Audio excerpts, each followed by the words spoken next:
Is it worth it to build your own speakers? Well, that's an interesting question. Today it comes from Manny in Brooklyn, New York. And Manny writes, Dear Paul, I'm Manny from Brooklyn, New York. Hey, I'd like to be able to afford high-end speakers, but unfortunately, I can't afford them. That's okay, Manny. You're in good company. Most people that watch these videos can't. Although I will say there are some awfully good speakers for not much money. You don't have to spend a lot for, really cool speakers. Anyway, is it worth it to build my own speakers with the expectations that they'll provide the sound that I desire? I have for a receiver an Onkyo TX NR929. I believe it sounds pretty good, and I'd like to pair it up with good speakers. Thanks, Manny.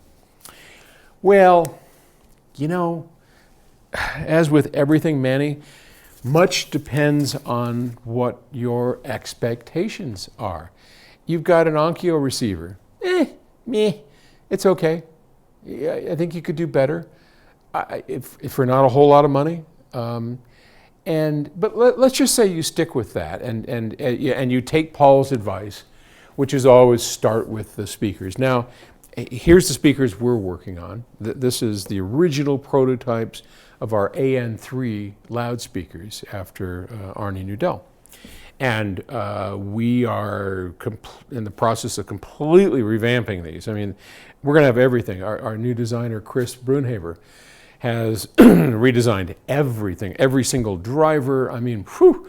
So this worked out nice for the shape, and yeah, we like the form factor, but anyway, I'll tell you all about that as we get closer towards our upcoming show, Expona, and we'll talk about the new mid-range, the new tweeter, the new mid-bass couplers, the new woofers, all that kind of stuff.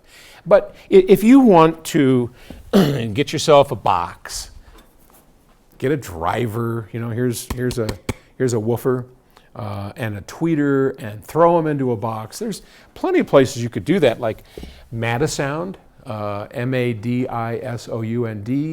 Madisound is out of Madison, Wisconsin.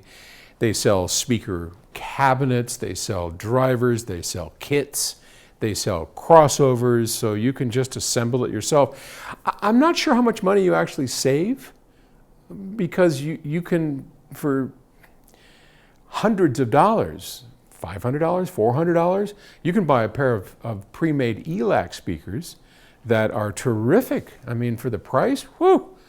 ELAC, just look them up. You can get, Kef makes some good speakers, Paradigm, they make good, cheap speakers.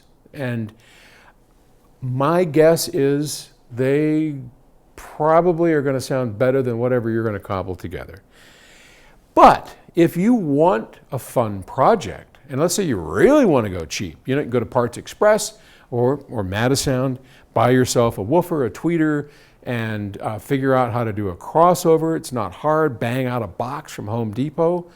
I mean, you'd be into that whole thing for a couple of $100, though, as I said, I think you can pick a pair of ELACs up for $300.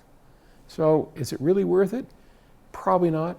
I think there's just some good stuff out there for really low cost, and I think that's probably the way I'd go. Unless you just want a project, and I get that. Look, I started life out as a do-it-yourself guy, so I get it. I truly do.